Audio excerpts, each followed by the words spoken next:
Mon ami, on est obligé de parler de la nouvelle Peugeot 408 parce que quand même Peugeot est franchement assez fort. Et surtout, il faut qu'on pose les bases tout de suite. On rentre dans le vif du sujet. Cette Peugeot 408, c'est clairement la Citroën C5X en version Peugeot. Et le truc qu'il faut qu'on pose tout de suite, c'est qu'ils ont carrément mieux réussi à se battre contre les contraintes imposées par cette plateforme un peu technique que ce que Citroën nous a fait, où on a clairement l'impression de voir un break. Avec la Peugeot 408, on est clairement sur un nouveau monde. C'est assez intéressant de se dire, attends. Les mecs sont quand même en train de te dire, on essaye de quitter les SUV, mais comme les berlines se vendent pas de ouf, on te fait quand même un truc qui est surélevé, donc plutôt proche d'un SUV, mais quand tu le vois, il faut le dire, ça fait pas totalement SUV, ça fait un peu novateur, et ça te donne envie d'aller voir ça de plus près quand par exemple une Citroën C5X, et ben franchement, si t'as pas vraiment envie d'un break, tu vas pas voir C5X, alors que là, tu te dis, il faut que je vois ça en vrai.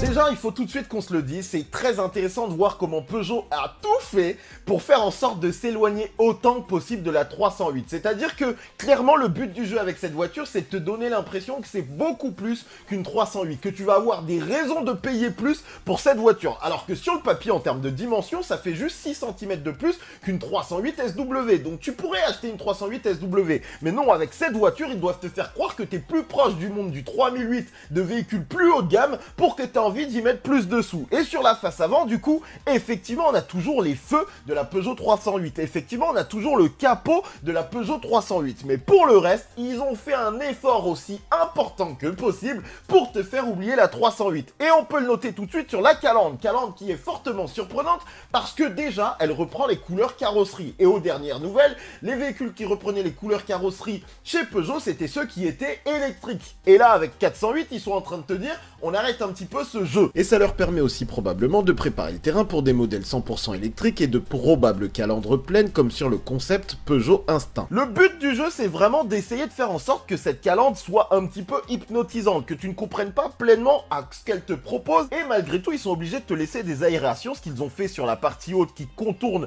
le logo, et en partie basse, c'est plutôt plein. Franchement, je suis pas personnellement super fan du rendu. C'est un petit peu étrange, et je suis intrigué en même temps de voir le véhicule sous d'autres couleurs, sous d'autres angles pour vraiment déterminer si ça marche bien. D'ailleurs, sur cette photo, on peut voir une Peugeot 408 en finition allure et noter que les versions non GT auront une calandre différente avec des inserts chromés que j'aurais presque tendance à préférer, et on peut également noter des feux plus épais comme sur les 308 non GT. Et après, évidemment, faut encore une fois s'éloigner de la 308, donc du côté du pare-choc, ils sont venus augmenter, parce que la voiture se veut plus puissante qu'une 308, ces fameuses facettes, ces inserts un petit peu étranges qu'on avait déjà vus sur 308 et dont j'étais un petit peu sceptique, eh bien ils viennent de les augmenter, mais ils les augmentent pas seulement pour venir mettre une grosse tache de noir, parce que forcément en termes de design ce serait un petit peu étrange, ils y ont mis des motifs, et c'est d'ailleurs amusant de se rendre compte que c'est exactement les mêmes motifs que sur la Peugeot 408 berline, vraie berline, qui existe en Chine, et du coup on avait déjà eu à travers la 408 berline annoncée il y a quelques semaines, un aperçu de cette 408, et puis en partie basse, là on fait assez simple, une lame en plastique, et une remontée de pare-choc qui est faite assez simplement, mais de manière efficace pour vraiment venir mettre en valeur, souligner d'une certaine manière, la calandre. Honnêtement, j'aurais voulu quand même avoir une calandre un petit peu plus agressif, une calandre plus sombre, un truc un petit peu plus musclé, mais il y a un vrai effet hypnotique qui est véritablement intéressant, et pour ça, il faut reconnaître que c'est assez fort. Et pour moi, le profil, les amis, vraiment, pour le coup, Peugeot fait un vrai tour de force. Parce que mine de rien, faut se rappeler que la voiture fait 4,69 m. On est sur la même longueur quasiment que le Citroën C5X. Mais ils arrivent à y mettre tellement plus d'informations, tellement plus de force visuelle, qui viennent justement imposer ces nouveaux codes et l'éloigner d'un break classique et d'une berline classique pour un truc un peu novateur et intriguant. Alors, il est quand même important de préciser que Peugeot n'a pas créé grand-chose. Le Ford Evo, c'est totalement dans la même approche de berline fastback surélevée, même si ce n'est pas disponible chez nous. En fait, ce qui est cool, c'est qu'on retrouve un tout petit peu au final l'identité de la 308 sur la face avant, alors qu'ils sont venus mettre beaucoup plus de volumétrie, venus plus travailler dans la carrosserie pour que tu aies l'impression que c'est un véhicule beaucoup plus fort. C'est-à-dire que là, tu vois comment ils sont venus emboutir la carrosserie et ça recommence autour du vitrage pour vraiment venir dessiner cet effet coupé qui est vraiment mis en valeur tout autour du vitrage pour venir ensuite retomber très intelligemment sur ce pseudo béquet à l'arrière. Et ce qui est très cool, c'est le travail qui a été fait sur les portes pour vraiment donner un petit peu de volume, mais en subtilité. C'est-à-dire qu'on retrouve des motifs d'emboutissage comme on a pu le voir sur 2008, mais avec plus de finesse. Et ce qui est assez appréciable, c'est que, mine de rien, il faut quand même que tu viennes travailler ce côté un peu crossover, ce côté un petit peu SUV, et c'est dans la partie basse qu'ils sont venus intelligemment insérer dans les portes le dessin du bas de caisse qui est fait avec une sorte de superposition entre la partie muscle passe à travers les zones noires et le bas de la porte qui vraiment vient embrasser ce qui se ressemblerait à des plastiques de renfort de bas de caisse, et vraiment ça donne un effet très stylisé et en même temps puissant à la voiture, tout en permettant de venir pincer un petit peu la zone centrale et du coup de mettre en valeur l'aile avant et également l'aile arrière. D'ailleurs, on peut s'en rendre compte sur cette image, le fait d'être venu travailler toute la volumétrie ici du profil, venir pincer un petit peu la taille de la voiture, permet de mettre en avant, comme je vous l'ai dit, aile avant et aile arrière. Et vraiment,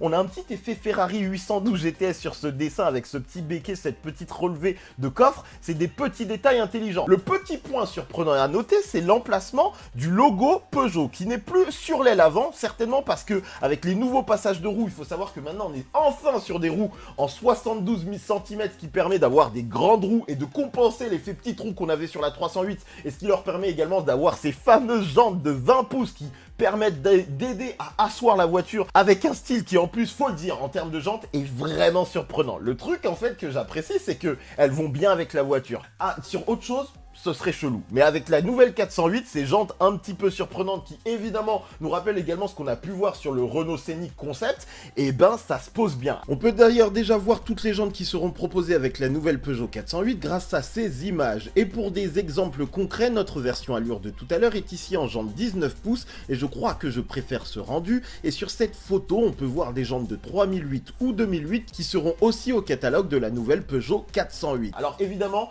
je pense qu'on verra certainement plus de jantes différentes, un peu plus classiques chez Peugeot que ces jantes-là sur le véhicule. Je suis très curieux de voir comment ça va se passer sur les routes, mais il y a une vraie proposition qui est complète sur ce profil et qui permet véritablement de créer une nouvelle identité qui s'éloigne de ce qu'on connaissait du 3008, qui s'éloigne de ce qu'on connaît d'une 308 SW, qui s'éloigne de la 308 en berline compacte classique et qui vient créer quelque chose où tu as vraiment envie de te dire c'est pas inintéressant ce format.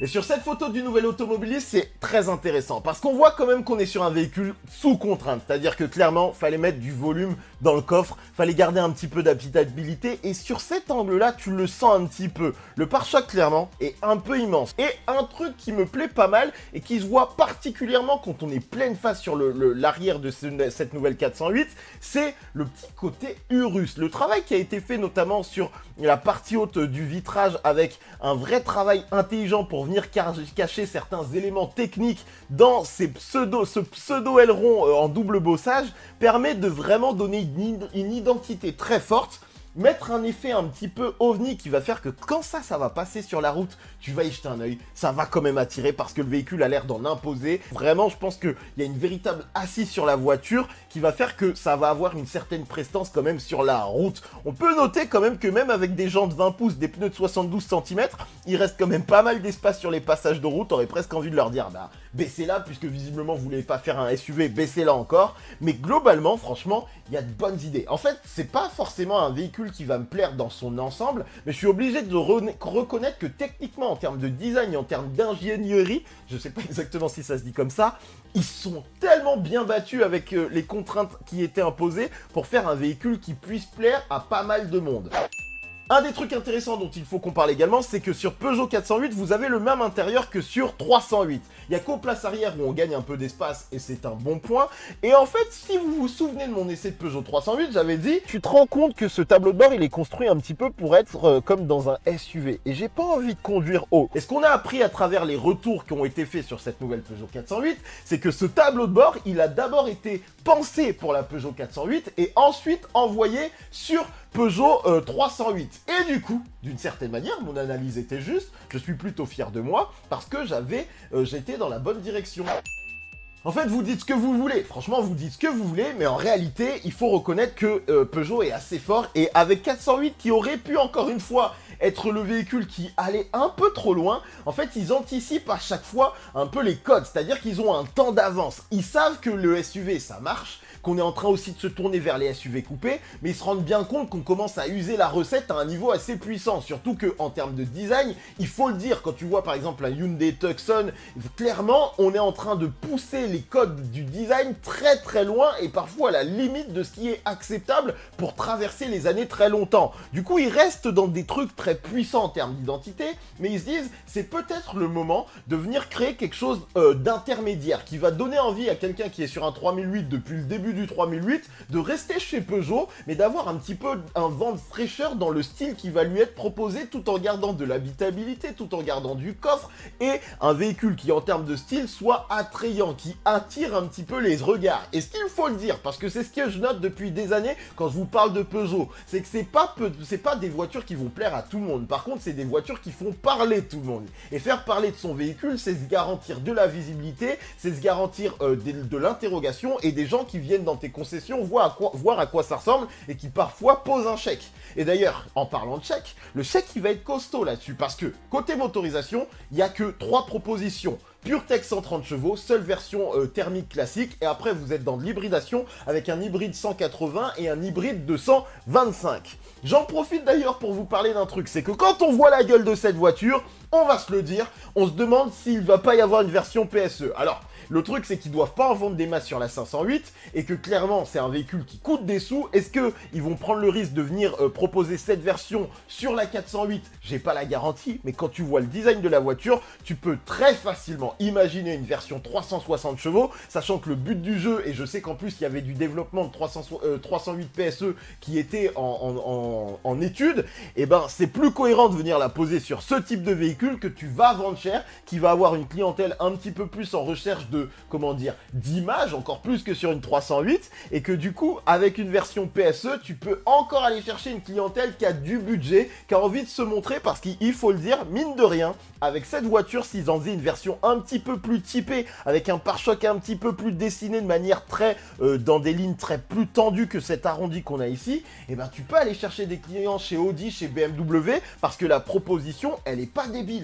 Elle est pas débile pour renouveler un peu le genre, te sortir de ta berline compacte classique, te sortir de ton SUV classique et te dire, viens, on te propose un truc encore plus costaud d'une certaine manière qui peut te plaire à travers Peugeot 408. C'est ça qui est intelligent, c'est que quand tu vois la voiture, tu te dis pas forcément que c'est pour toi, mais moi en tout cas, je me dis, ils ont réussi un truc. Parce que, les amis, comparez ça à Citroën C5X. Ça bousille Peugeot 508, ça bousille Peugeot Citroën C5X, ça les met de teco. Tu te dis, bah, c'est bon, j'en veux plus du break classique. Là, j'ai une proposition qui est novatrice, qui est un petit peu plus utilisable au quotidien de manière facile par rapport à 508, qui a une habitabilité assez limitée, il faut le dire. Et du coup, Peugeot 408. Franchement, ils sont forts. Ils sont forts, franchement ils sont forts. Ils sont forts, en vrai, franchement. Bref, les amis, je suis extrêmement curieux de lire vos avis sur cette Peugeot 408. J'ai regardé un petit peu tout ce qui a pu se faire sur internet, parce que oui, j'ai pas été invité, tu connais l'histoire. Et en fait, les avis sont plutôt positifs. En fait, c'est pas forcément des gens conquis. Par contre, je vois que les gens sont agréablement surpris par la proposition, parce que sur le papier, et d'après les spy shots qu'on avait pu voir, ça sentait pas bon de ouf. Et quand tu vois le résultat final, tu te dis, ils ont réussi un tour de force, et en plus de ça, ils ont vraiment réussi à recréer une nouvelle identité dans le monde automobile. En plus, ils ont pas spécialement de concurrence. À noter d'ailleurs qu'on n'est pas sur un concurrent de Arcana, ça va plus loin, c'est plus gros, ça sera plus cher. Clairement, c'est un nouveau monde qui va aller chercher du client de 308, qui va aller chercher des clients chez le premium, qui va aller chercher des clients un peu partout à mon sens. Je sens qu'il y a une possibilité de bon succès commercial pour ce Peugeot 408. Mais je veux vos avis. Je veux savoir si ça vous plaît ou pas. Je veux savoir ce qui vous embête, ce qui vous plaît. Elle arrive en janvier 2023. À voir même s'il n'y a pas des retards, parce que vous connaissez le marché automobile actuel, c'est que des retards de production. Et les essais seront en fin d'année. J'ai aucune idée de si j'aurai la chance d'y participer, mais il faut que je voie cette voiture en réel. Et si je peux le faire et vous apporter une vraie vidéo où on analyse chaque élément de design, on le fera, parce que là, je suis un petit peu frustré de pas avoir eu la chance, le mérite, on va dire, de pouvoir observer et de vous faire une espèce de bête de longue vidéo sur cette voiture parce qu'il y a 100 000 éléments de design, il y a des gens qui se sont cassés la tête et j'aimerais pouvoir vous montrer ça dans une vidéo digne de ce nom comme on a toujours su le faire et comme on se casse les pieds à le faire dès que possible. C'est la fin de ce JT, je vous fais des gros bisous. Peugeot, à bientôt, j'espère. On se voit dans une autre vie ou dans une autre vidéo. Salut.